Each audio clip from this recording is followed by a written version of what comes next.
Senator Bato is a fugitive from justice and should be brought to the ICC to face the charges. Ipinag-utos na rin niya. What happened inside the Senate premises last week is deeply alarming, regardless of which side one stands politically. Kaya ni Pia Cayetano, kaya sinupalpal po ni Ping Lacson. Si Ping Lacson, mga kababayan, nag-post sa X. Sabi ni Ping Lacson, wala man lang daw nang umusta sa amin. Paano po naman ko kumustahin ang mga masasayang nagkakainan, nagkakape at naka-FB live para pag nagsabi na may lead na sila ng whereabouts ni De La Rosa but refuse to divulge it. Ang dami-dami pong lead na binigay but we have a lead kung saan nagbabagang mga balita at pagtalakay sa mga isyu ng lipunan. Bulsa! Opinyon, banat at paglalantad sa katotohanan. Bulsa! What you see is what you get. You decide. Wala po mga kababayan, si Dante Marabilia. So ito yung latest na balita tungkol kay Bato de la Rosa. Dineclare na siya officially na isa fugitive from justice. After mga kababayan na yung TRO petition na kanya pong final sa Supreme Court denied. So ngayon, ito yung latest mula po sa Department of Justice. Sabi po ni DOJ Secretary Frederick Vida, Senator Bato is a fugitive from justice and should be brought to the ICC to face the charges. Ipinag-utos na rin niya mga kababayan sa mga law enforcement agencies to arrest Senator Ronald Bato de la Rosa. Yan o, PNP, NBI tasked to arrest fugitive Bato de la Rosa, sabi po ng Department of Justice. So after na siya mga kababayan patakasin ng mga Duterte senators, ngayon isang manhunt ang ilulunsad laban sa kanya ng ating mga law enforcement agencies tulad ng PNP at saka ng NBI. Grabe talaga niyan, Mr. Maravillas, yung ginawa ng mga Duterte senators. Yung ginawa ng mga Duterte senators, krimen. Isang malinaw na krimen mga kababayan, obstruction of justice. Wala silang karapatan, kapangyarihan na ilagay sa protective custody ang tinagat ng batas. Pero ginawa pa rin nila mga kababayan. Pagkatapos kahapon nagdrama si Pia Cayetano para mga kababayan i-sustain yung kanilang narrative na the Senate is under attack. Tapos pinaringgan pa ng kanyang kapatid noong naganap ang drama ng putukan na may kinalaman yung minority. Sinupalpal ngayon mga kababayan ni Senator Erwin Tulfo. Ito, pakinggan na lang natin yung sinabi ni Senator Erwin Tulfo mga kababayan sa pangyayari. Mr. President, I'd like to make a manifestation. What happened inside the Senate premises last week is deeply alarming, regardless of which side one stands politically. I know you will agree with me, Mr. President. Many versions of the armed confrontation are now circulating. Statements were made that the Senate was under attack, while the executive denies of any offensive operation. Some claim that the tension was triggered by the recent changes in Senate leadership. There are allegations involving the OSAA, the NBI, and even a speculation that the shooting itself was smokescreen to facilitate an escape or create confusion. And even more disturbing are allegations attempting to implicate the minority just because nakauwi na po kami. With all due respect, Mr. President, on May 12, a day before the incident, the new Senate leadership informed the body the intention to have an all-senators caucus. On May 13, the day of the incident, around 5:02 p.m., it was modified to a majority-only caucus. Naturally, members of the minority who were no longer part of those internal deliberations eventually went home, Mr. President. To suggest that the mere fact that some senators were responsible for what later transpired just because they had already left the premises is speculative, irresponsible, and unsupported by evidence. But beyond the conflicting narratives, let us not forget the ordinary Senate employees and staff who were caught in the middle of the chaos, mga rank and file, maintenance, security, clerk, media at iba pang empleyadong naipit lamang dahil ginagampanan po ang kanilang mga tungkulin. Yet they were the ones exposed to fear, confusion, and danger inside an institution where they should have felt secured. Some were traumatized, some feared for their safety. Mr. President, hindi po sila scapegoats at lalong hindi collateral damage. At the same time, we must recognize the larger damage caused by this incident. Mr. President, millions of Filipinos and even the whole world watched this unfold in disbelief. They saw the confusion inside one of the highest institutions of the government.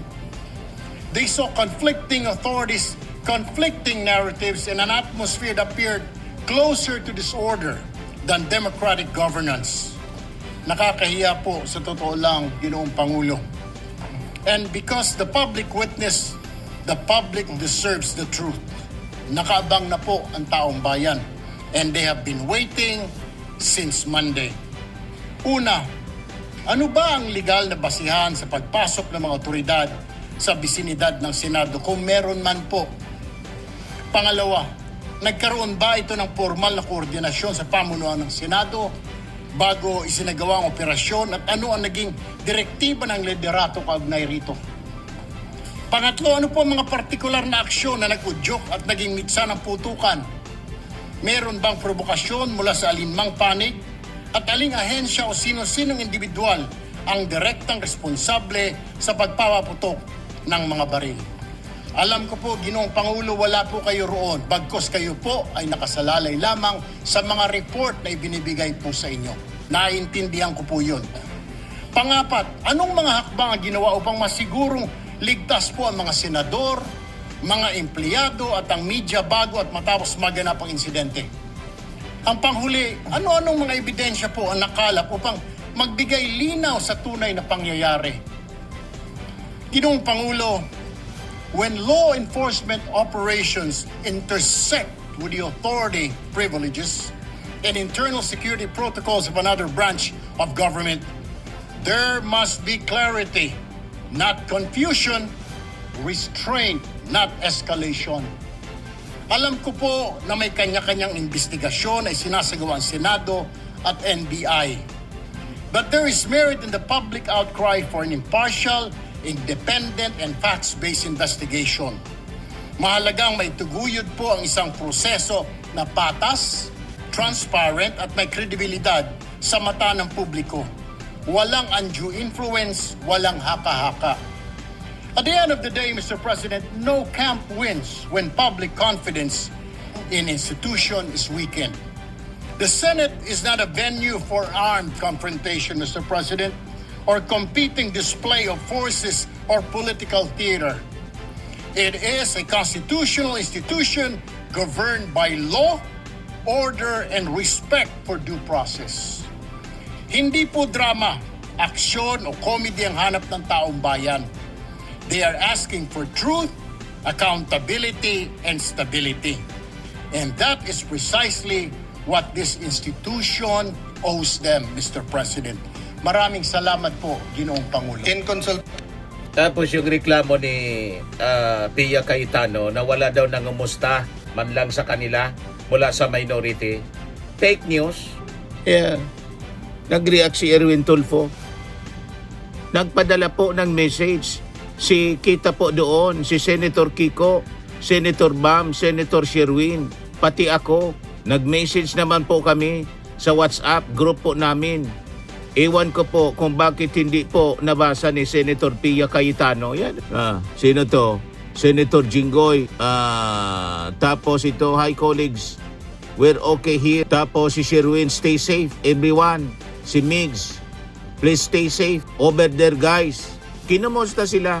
At sabi ni Pia Cayetano, walang ni isa sa inyong nangumusta sa amin. Some of you, I've known for 20 years, 10 years, and I did not even hear any of you saying, kumusta na kayo dyan? Napakasakit para sa akin. Sobrang sakit. Yan yung drama, mga kababayan, ni Pia Cayetano. Kaya sinupalpal po ni Ping Lacson. Si Ping Lacson, mga kababayan, nagpost sa X. Sabi ni Ping Lacson, wala man lang daw nang umusta sa amin. Paano mo naman ko kumustahin ang mga masasayang nagkakainan, nagkakape at naka-FB live para pagbintangan ang minority black na may alam daw ng sa putuka ng baril sa Senado? Paano nga ko kumustahin? Pinagbintangan pa rin yung minority. Kukumustahin kayo? Naka-FB live at may barrio fiesta pa na nangyayari. Nagkakainan sila doon at nagbubungis-ngisan. Malinaw na drama po para patakasin si Bato de la Rosa. So, ngayon mga kababayan, may pananagutan kayo kasi nilagay ninyo sa protected custody ng Senado si Bato. Pagkatapos pinatakas pala ninyo, kayo yung susunod na mananagot sa batas.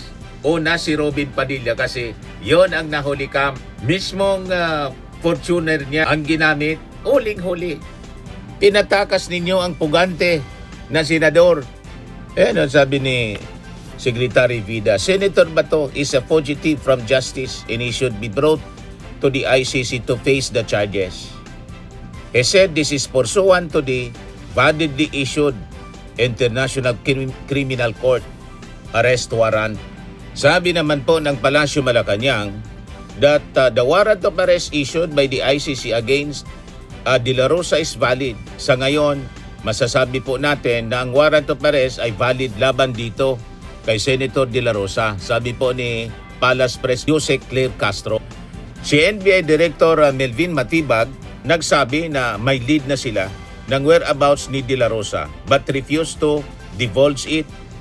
Ang dami-dami pong lead na binigay but we have a lead kung saan talaga, pero in the meantime we will suspend yung announcement kung saan talaga siya.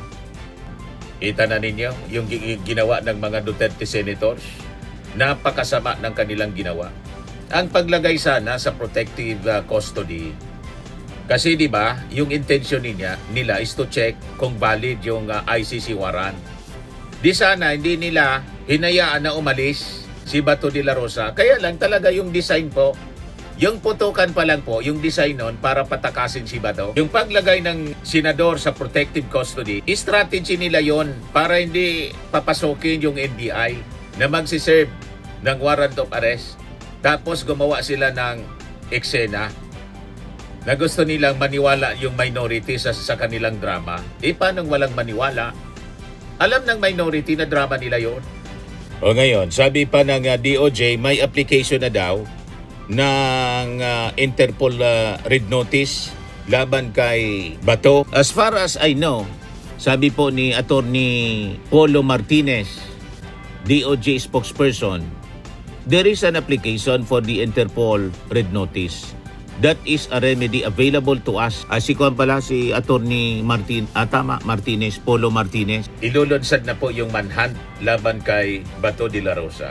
Yung mga panawagan nga sa kanya ng mga officials na siya isang dating PNP chief. Bilang dating PNP chief, dapat marunong siyang rumispeto sa batas. Di ba po? Ang dapat niyang gawin, i-submit niya yung kanyang sarili sa due process. Anyway, si Digong na-deliver na doon sa Dahig. Samahan na lang niya. Di ba? Ito pala mga kababayan, may latest tungkol sa kaso ni Digong. Sa kalagayan ni Digong, mga kababayan. Sabi dito, ICC registry confirms rare occasions of Duterte's fall. No fall recorded in the last 30 days. Then sabi dito, ICC prosecution eyes 20 to 30 witnesses to testify orally in Duterte trial. Over 13,000 evidence is still pending review. Matindi po kasi ang dami na biktima ng EJK. Kaya gabundok yung mga ebidensya na nire-review ngayon ng ICC. Sabi naman po ni DILG Secretary John B. Crimolia, the DILG will adhere to its mandate. If the lawful authorities have given validity to the warrant, then we will comply and enforce. So tutuguisin niya mga kababayan ng tuluyan. Kasi wanted na siya ng batas mga kababayan. Valid yung warrant of arrest ng ICC. Kaya huwag kayong nakikinig doon sa mga propaganda ng kampo ng mga Duterte. Puro po kasinungalingan yung kanilang mga sinasabi para malusutan po yung kaso. Kasi walang jurisdiction yung ICC. May Supreme Court decision na po. Ibig sabihin, nire-recognize ng Supreme Court yung validity ng warrant of arrest. Ngayon, may babala mga kababayan si DOJ Secretary Frederick Bida. Those who might be aiding or abetting or helping Senator Bato evade the law, there are consequences. Damay itong mga Duterte senators, lalo na po si Robin Padilla, may consequences. Binubuo na ngayon yung case build up laban sa inyo. Ngayon, huwag ninyong sabihin na political persecution naman ito at yung propaganda ng mga DDS na martial law na niya, silent martial law, kasi lahat ng kalaban tinutugis. Itong pagtugis po may relasyon sa kasong crimes against humanity. Hindi pa presidente yung ating Pangulo, may kaso na sa ICC.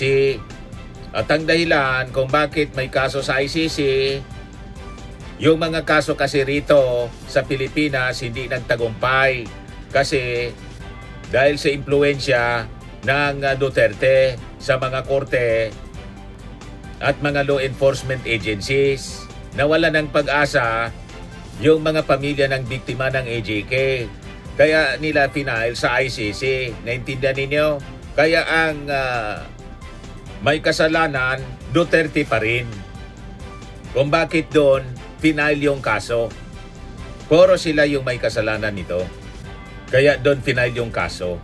Kasi yung mga kaso dito, hindi umandar. Naintindihan na ninyo, sisihin ninyo yung sarili ninyo. Dahil sa Dahil sa kabuktutan ninyo. Yan ang malinaw po. Spreading and lifting cream, pinapahid po sa mga pulses in affected area. Mainam po sa paninigas ng mga kaso-kasuan. Ito naman po, Automax Radiant Serum. Sa mukha naman yung application, anti-aging po siya. You will look 10 years younger than your age. Sa mga cancer patients naman po, baka lang gusto ninyo itong itry. Neng siya red mixed fruit drink. Hindi mo po siya gamot, food supplement siya. Kaya lang, gawa siya mga kababayan sa goji berry. Yung goji berry, may anti-cancer properties.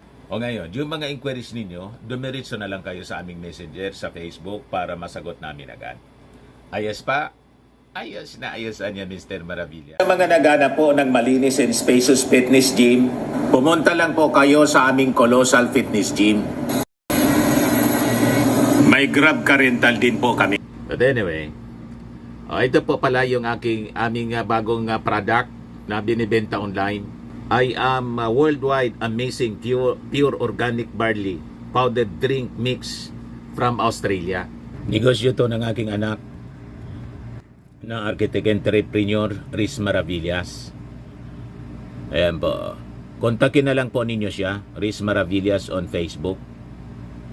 Ang mga health benefits niya, boost immunity, improves digestion, enhance energy levels, pack with antioxidants, prevent cancer. Ito naman po yung bago naming product na binibenta online. Eye Glow Serum, whitening po siya. Tingnan ninyo yung epekto sa aking anak na architect before and now. Yung mga inquiries po ninyo, dumiretso na lang kayo sa kanyang Facebook account, Riz Maravillas.